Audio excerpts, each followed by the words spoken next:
Good morning, children. This is class 3 value education, and now today we are starting chapter number 3. Okay, first of all, we will see the value of this chapter, or we can say the moral. हमसे क्या सीखते हैं, हमें क्या शिक्षा देती है ये कहानी, that we have to see. Okay, the value of this chapter, or we can say story, is persistence. You know what is the meaning of persistence? Continued effort to do or achieve something despite difficulties, failure और opposition. क्या इसका मतलब हुआ कि एक लगातार प्रयत्न करते रहना, कोशिश करते रहना, नाकामयाबी, फेल होने के बावजूद, विरोध होने के बावजूद और परेशानियों के बावजूद, परेशानियाँ कितनी भी हमारे रास्ते में आए, कितना भी बार फेलियर हो, कितना भी विरोध किया जाए हमारा, लेकिन तब भी हम अपने गोल को अचीव करने के लिए बराबर कोशिश करते रहें. This is a very good moral, and we will see how the character of this story achieved his goal despite all these difficulties. Okay, now we will see in introduction. I am going to read it. Many times, even though you may work hard, you might not be successful. क्या इसका meaning है, मैं एक आपको समझाती जाती हूँ साथ साथ कि बहुत बार हम लोग बहुत हार्ड वर्क करते हैं, बहुत कोशिश करते हैं, बहुत मेहनत करते हैं, लेकिन फिर भी सक्सेसफुल नहीं होते. But at such times it is important not to lose your focus. लेकिन ऐसे हालातों में ये ज़रूरी है कि हम जो हमारा ध्यान जहाँ हमें लगाना है, फोकस हमें जिन चीज़ों पे करना है, उसको हम भूलें ना. ठीक है. Remember that if you fail in your attempts it only means that somewhere your effort was weak. आप इस चीज़ को हमेशा ध्यान रखिए कि अगर आप अपने प्रयत्न में फ़ेल हो रहे हैं तो इसका मतलब ये भी हो सकता है कि आपके एफ़र्ट में कहीं कुछ कमी थी, आपने कुछ कम मेहनत करी, कुछ कम एफ़र्ट किया. So one should never get discouraged by failures. और किसी भी इंसान को डिस्करेज नहीं होना चाहिए. डिस्करेज होना माने हतोत्साहित, माने मन से दुखी होकर बैठ जाना. अगर फेलियर हुआ है तो वो बिल्कुल हार मान के बैठ गए एक ही बार में, ये नहीं होना चाहिए. One should take failures as stepping stones to success.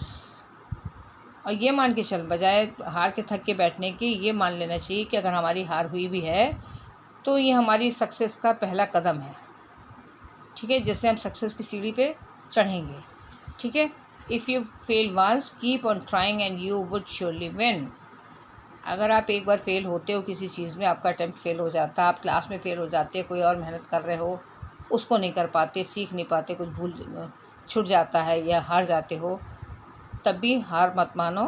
Keep on trying, कोशिश करते रहो बराबर बराबर बराबर, और तब तुम एक समय ऐसा आएगा कि तुम ज़रूर जीत हासिल करोगे उस चीज़ में, कब वो हार ख़त्म हो जाएगी. Let us read a very inspiring story about a king who learned how to succeed from a spider. Spider आप जानते हैं, कितना छोटी सी मकड़ी जिसको स्पाइडर को कहते हैं, कितना नन्हा सा जीव होता है, बहुत हल्का सा, कि बस उसको यूँ मसल दो तो वो ख़त्म हो जाए, इस टाइप का. पानी, उसकी लाइफ बहुत शॉर्ट होती है, and very very small in size, and very we can say बहुत छोटा भी और बहुत कमज़ोर. ठीक है.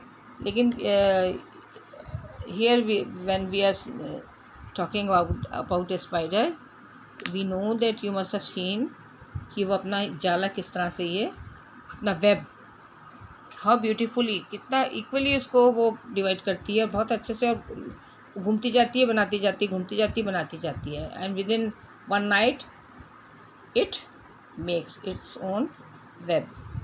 ओके, जाला बनाती है तो, और वो गिर जाती है कई बार ज़मीन पे, फिर उठती है, फिर बनाती है. So this story specially is based on the effort of this spider. We will see what all we are going to study in this story. So now we will see from the first line. Robert Bruce was the king of Scotland. Scotland is the northern part of United Kingdom. Okay, it was divided, अलग था, ऊपर है थोड़ा और अलग है थोड़ा. Main United kingdom से, इंग्लैंड से। He was very noble and powerful, बहुत ही अच्छा राजा था और पावरफुल भी था, मतलब स्ट्रॉन्ग था, उसके पास बहुत पावर थी, उसके पास सेना थी, सब कुछ था। Once Edward first of England attacked king Bruce and defeated him. एक बार ऐसा हुआ कि एडवर्ड वन या Edward first we can say of England that ने स्कॉटलैंड के किंग ब्रूस पे अटैक किया और उसे हरा दिया, ठीक है। Now when king Bruce got defeated he had to run from his place, from his country. So Robert Bruce ran into a deep forest to save his life. वो वहाँ से भाग के घने जंगल में चला गया। And he took a refuge in a cave. उसने क्या करा कि एक गुफा के अंदर शरण ली, वह उसमें जाके वो बैठ गया छुप के कि मुझे कोई मारे ना, ठीक है। One day while he was Scotland back, क्या सोचा वो गुफा में बैठ के सोचने लगा केव के अंदर कि कोई भी मौका one day whether I will get a success and I will be able to get freedom to my country। सोचा था कि मुझे स्कॉटलैंड फिर से मेरे हाथ में कैसे वापस आएगा, मैं फिर से इसका किंग कैसे बनूंगा। अभी तो मैं छुप के हार के अपनी जान बचाने के लिए केव के अंदर जंगल में बैठा हुआ हूँ। Lost in deep thinking, king Bruce attention was caught by this spider. तो बहुत सोच रहा था गहराई से इस बारे में कि क्या कर लूँ, what to do and what not to do. He was very much sad also with his defeat and with his condition. तो अचानक से उसका ध्यान जो था कि स्पाइडर के ऊपर गया। Spider was inside the cave on the wall, okay. The spider was trying to climb the wall of the cave. Spider जो थी वो छोटी सी मछली जैसी स्पाइडर जो थी वो दीवार से चढ़ने की, केव की वॉल पे चढ़ने की कोशिश कर रही, ठीक है। It tried again and again, failing every time. वो बार बार कोशिश कर रही थी और बार बार फेल होकर नीचे गिर जाती थी, फिर वो करती थी, फिर वो नीचे गिर जाती थी। It was trying again and again and failing every time. वो बार बार हार रही थी, गिर रही थी, फिर कोशिश करती थी, मतलब वो हार नहीं मान रही, ठीक है। It was trying again and again. So Robert was observing the spider very closely. Robert जो था, he was in deep thoughts and he was looking continuously at the effort of the spider. वो बैठा तो था लेकिन उसकी नज़र वो पूरी टाइम स्पाइडर के ऊपर थी एंड he was observing, वो देख रहा था उसको बहुत ध्यान से, observing the spider very carefully, और ध्यान से देख रहा था कि ये क्या कर रही है, क्या हो रहा है।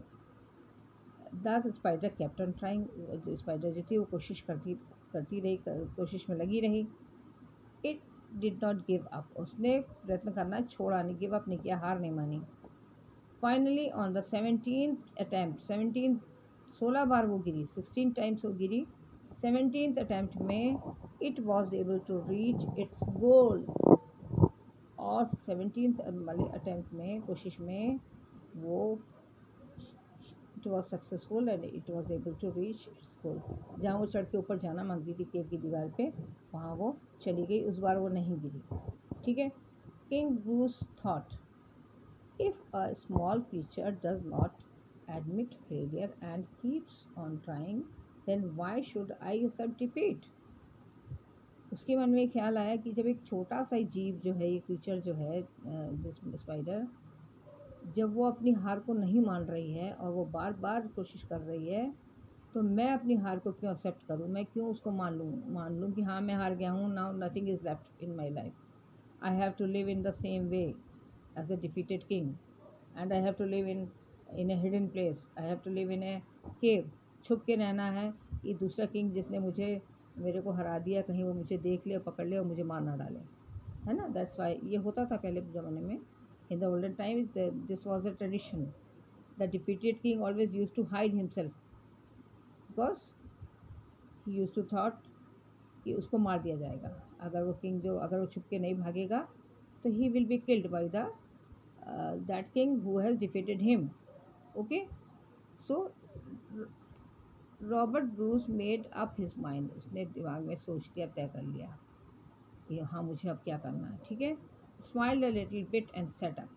और वो मुस्कुराया, उसके जब दिमाग में एक नया आइडिया आया तो वो मुस्कुराया और वो उठ के बैठ गया। वो ही बिकेम अलर्ट, वो बैठ गया। He threw off his despair and grief, उसने अपनी होपलेसनेस जो उसके अंदर हो रही थी, लॉस ऑफ होप, आशा निराशा जो थी और जो दुख था, उसको उसने अपने से अपने मन से निकाल दिया एकदम। He was his heart was full of grief and he was in a very his heart was very sad. बहुत दुख था, निराशा थी, होपलेसनेस थी कि अब कुछ नहीं हो सकता, अब तो दुख ही दुख मेरी लाइफ में है। देन उसने क्या करा, वो झाड़ के उसको सब हटा के वो हट के खड़ा हो गया। उसने कहा नहीं, I will not continue to live in this condition, I have to do something. Then he determined to set out for Scotland again and continue his fight against Edward first. उसने क्या करा, उसने तय कर लिया, निश्चय कर लिया कि मैं फिर से स्कॉटलैंड अपनी कंट्री वापस जाऊंगा, मैं इस तरह से छुप के यहाँ नहीं रहूँगा और अपनी फ़ाइट को किंग एडवर्ड फर्स्ट के खिलाफ मैं फिर से लड़ाई लड़ूंगा और अपनी कंट्री को वापस लूँगा, उससे उसको उसको हरा के, उसको डिफीट करके, और I will take my country back. Okay. He gathered his army again and launched an attack. उसने क्या करा, अपनी आर्मी को फिर से इकट्ठा किया, अपनी आर्मी को फिर से मजबूत किया, इकट्ठा किया, और फिर उसने एक अटैक किया on Edward first and launch attack on Edward first. उसने क्या करा कि अपनी आर्मी इकट्ठी करी और फिर से उसने अटैक करा एडवर्ड फर्स्ट पे। We can say Edward first और एडवर्ड वन।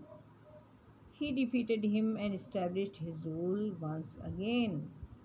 और उसने एडवर्ड फर्स्ट को हरा दिया और फिर से अपना रूल, अपना शासन, अपनी कंट्री जहाँ वो where he used to rule in Scotland, and he got it back from King Edward's hands. So this is very inspiring story, children. This he was a king. He was a big person. बहुत छोटा मोटा मामूली आदमी नहीं था. He was a king, but he was defeated. That's why he was sitting in a grief and hopelessness. कि मेरा अब कुछ नहीं हो सकता. I have to live like this ever. But when he saw the effort of the spider, he got a new idea. He thought that when such a small uh, creature can do the effort again and again to achieve its goal, then why I am a human being, I am a king, I was a king, I have more power, more strength, I am a human being. Why can't I do the effort to get my kingdom back? And he gathered courage. He took this new idea in his mind and he got a lesson from the spider. So children, it happens in our life that sometimes we get a, a moral, a teaching from someone, and that is beneficial, that becomes very beneficial in our life. And again we will see the moral of this lesson is, this story is, failures are the stepping stones to success. अगर आप ये सोचते हैं कि failure होने से सब कुछ ख़त्म हो गया, तो ऐसा नहीं है. It's is a stepping stone, यानी कि पहला कदम है सक्सेस की तरफ. स्टेपिंग स्टोन माने पहला कदम, ठीक है. It will lead you to success. अगर फेलियर हुआ भी है तो इट डजेंट मैटर, कोई फ़र्क नहीं पड़ता. One day it will take you if you will keep on doing the effort continuously. Okay. So let us see what all we can do here. Value we learned, we will see this value. Failures and success are the two sides of the same coin. Each time you fail, remember that it is a lesson for you to learn. क्या मतलब है इसका? Failure और success, हार और जीत, ये दोनों जैसे कि एक कॉइन का एक साइड फेलियर है, एक साइड सक्सेस है. दो साइड होते हैं हर कॉइन के. एक बार सामने से देखो, एक बार हेड एंड टेल जैसे होता है कॉइन में, you know it has always two faces, two sides. Each time you fail, remember it is a lesson for you to learn. और अगर कभी भी तुम्हारा फेलियर लाइफ में होता है, then you remember that it is a lesson for you to learn. तो आपके लिए एक लेसन है. या आपकी हार हुई है तो आप उससे you just think over it, find out the reason for your failure and think how you can improve your effort. उसके बारे में सोचो कि क्या रीज़न था, what was the reason of your failure. And think how you can improve. अब आप उसके बाद सोचिए कि हम कैसे अपने को इम्प्रूव कर सकते हैं to get over the failure, and next time you would be able to perform better, और नेक्स्ट टाइम आप और अच्छा कर पाएंगे। Have you heard the proverb practice makes a man perfect? ये एक कहावत है कि practice makes a man perfect. किसी भी इंसान को प्रैक्टिस जो है वो परफेक्ट बनाती है। अगर वो बार बार उस चीज़ की प्रैक्टिस, किसी भी चीज़ की प्रैक्टिस करता है तो उस काम में परफेक्ट हो जाता है, यानी कि बिल्कुल सही अच्छा हो जाता है, परफेक्ट हो जाता है, फिर कोई कमी उसके अंदर नहीं रह जाती, वो बिल्कुल परफेक्टली उस काम को कर सकता है, just by doing a good practice for that thing. It means that the more you practice, the better you do your task. Same thing is here कि अगर आप जितना भी ज़्यादा प्रैक्टिस करेंगे किसी भी चीज़ के बारे में, तो आप अपने काम को उतना ही अच्छा कर सकेंगे। Practice makes a man perfect, यानी कि कोई भी चीज़ की प्रैक्टिस जो है इंसान को और अच्छा और बेहतर और अच्छा बनाती है, और एंड में परफेक्ट हो जाता है उस काम को करते करते करते करते करते for a long time. If he keeps on doing the same practice again and again, that person becomes a perfect person in his practice, in his job, in his work. Okay, so this was the moral of this, which we have learned from the this story, that practice makes a man perfect. Okay, so I think children, this is enough for today's work. uh, we will discuss about the more exercise work in the next video. Okay, okay children, thank you.